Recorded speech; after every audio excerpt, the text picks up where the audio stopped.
St. Louis wrapped up. 450 class was pretty exciting. Pretty good racing all around really today. The track developed super nicely. Lots of options for passing. Lots of ruts and challenges. Huge rhythm sections that separated some riders.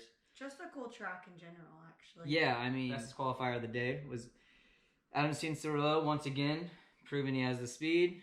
One of the first rookies to show this kind of potential since Dungey. So exciting to see him, see where he fits into the 450 class. Kind of got a little wake-up call by Osborne today, which was cool.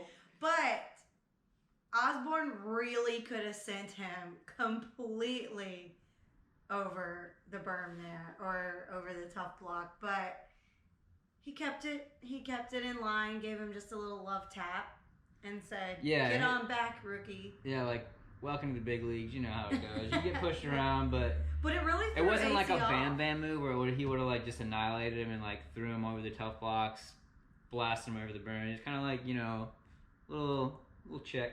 It threw him off though. Yeah, it definitely threw off his whole day was going so good. He was killing it in practice, everything. So, I mean, his second race in his 450 career is still all right. Yeah, a second place and then fastest again today. Had what it took. Maybe, he just needs to get this full season under his belt. Yeah. And I think next year, if he doesn't, I mean, I'm not saying he can't win this year, but a year under his belt will do him good. But Anderson got a podium tonight, which is good to see him because we haven't really seen a whole lot from him since his injuries, Big story of the last 3 years, Ken Roczen. Hasn't won since January 2017. Yeah. Emotional night for Honda, for sure. Yeah, and I actually follow Courtney on Instagram, and she is so devoted to Ken's life. Like, I love it. I love her. She's great. And to see, like, how much emotion everyone had.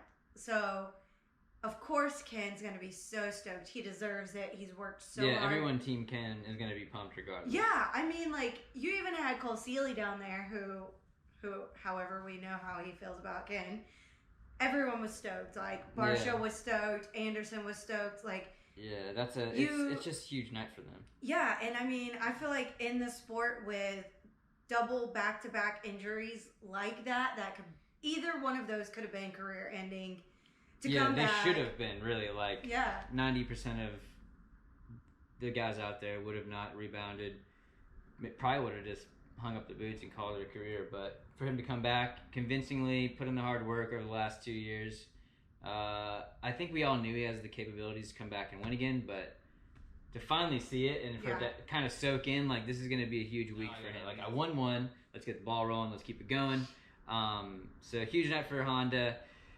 Not a huge night for Eli Tomac again. Lackluster, I would say. Which doesn't make any sense because the starts were pretty good, right? And I didn't notice how many people were tripling that section, but he was tripling through the whole section every time and looked so slow. Too early in the season to really write him off, but not liking what I see. Like, even after last weekend, like Ken Roczen, just didn't really like what I saw to him, but made a bike adjustment and it worked great. So, I was also thinking about Ken Roczen is something else we have to think about is his brother-in-law.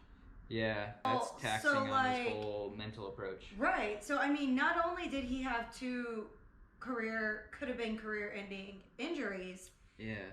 And he and his wife have also gone through Blake's Yeah, I'm sure that just makes it so much more emotional. That's why you see like Courtney in tears, just because of what this sport has put her through, like such highs, such lows, and then did AC make another mistake?